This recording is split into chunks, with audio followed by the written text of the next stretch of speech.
मिनश्शैतानिर्रजीम बिस्मिल्लाहिर्रहमानिर्रहीम। बेटा आज के लेक्चर के अंदर हम पढ़ने जा रहे हैं कंट्रोल ऑफ बैक्टीरिया को।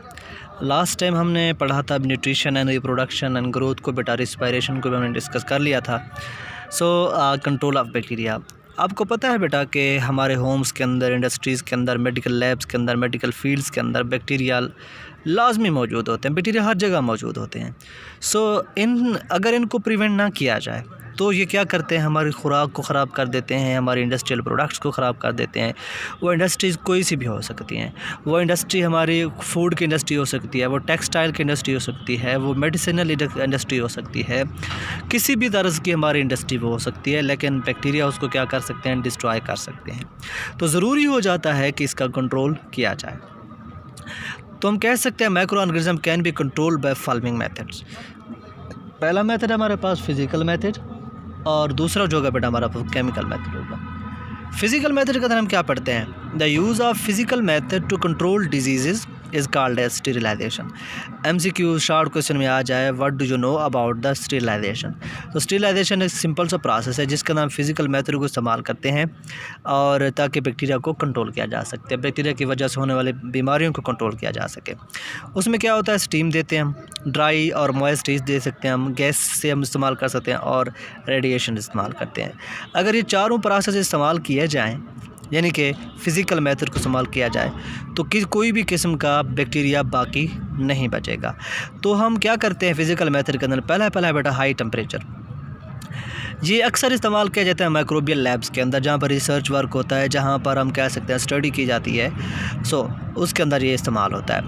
Both dry and moist heat is effective for the physical method. अच्छा, मॉइस्ट हीट क्या करती है, it cause coagulation of protein and kill the bacteria. मिसाल के तौर पर हम टेस्ट ट्यूब में कोई सैंपल ले लेते हैं और उसको मॉइस्ट हीट देते हैं जिसके साथ वाटर वेपर्स भी साथ साथ हों, तो बैक्टीरिया अपना प्रोटीन क्या हो जाती है, कोआगुलेट हो जाती है, जम जाती है, और बैक्टीरिया क्या हो जाते हैं, मर जाते हैं।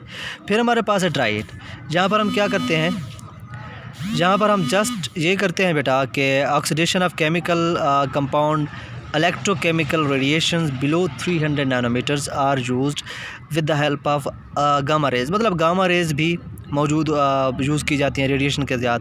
जब ड्राई हीट का हम बात कर रहे होते हैं, फॉर एग्जांपल हमारे पास सैंपल है जो टेस्ट ट्यूब पर मौजूद है, या हम ग्लास स्लाइड के ऊपर रख देते हैं उसको, उस वहाँ से क्या देते हैं, रेडिएशन देते हैं, और यहाँ से जो हमारा सैंपल होता है वो क्या हो जाता है, स्टेरिलाइज हो जाता है, साफ़ हो जाता है, बैक्टीरिया की डेथ हो जाती है यहाँ पर। फिर हमारे पास मौजूद है बेटा एक और तरीका, some heat sensitive compound like antibiotics, serum, hormones are sterilised by the membrane filters.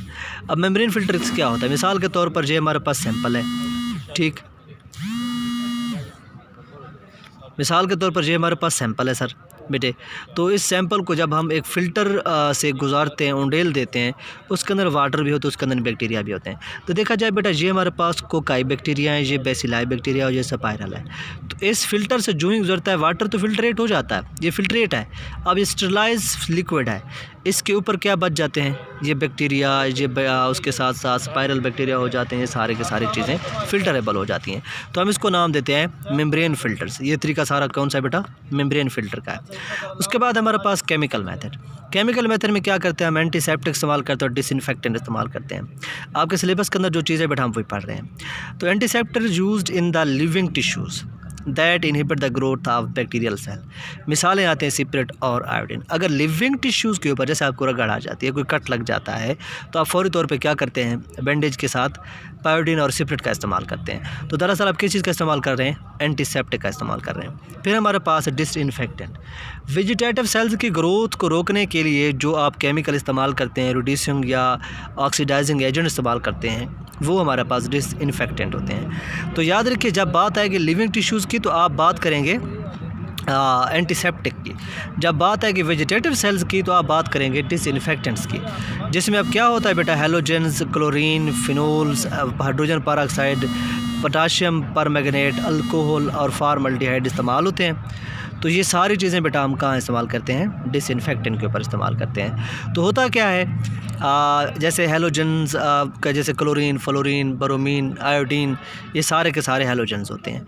और फिनोल्स हो गए, हाइड्रोजन पेरोक्साइड होगा सफाई के लिए, पोटाशियम परमैंगनेट इस्तेमाल करते हैं, अल्कोहल, फॉर्मल्डिहाइड, ये सारे क्या होंगे, डिसइंफेक्टेंट। जहाँ पर बात है कि ऑक्सीडाइजिंग और रिड्यूसिंग एजेंट्स की, इसका मतलब हम इसकी बात कर रहे हैं डिसइंफेक्टेंट की। जब बात है कि लिविंग टिश्यूज, सेपरेट पायोडीन वगैरह की, तो हम बात करेंगे एंटीसेप्टिक की। तो ये सारे का सारा लेक्चर बेटा सिंपल था, आसान था, जो आपके लिए आज हमने पढ़ा।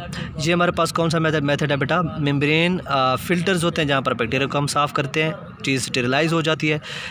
होता क्या है कि कंट्रोल करते हैं बैक्टीरिया को फ़िज़िकल और केमिकल मेथड से। इसके मतलब किसी किस्म का क्वेश्चन हो बेटा तो आप कमेंट बॉक्स में ज़रूर कमेंट कीजिएगा ताकि आपको इसका आंसर किया जा सके। फिर मुलाकात होगी। अल्लाह हाफ़िज़।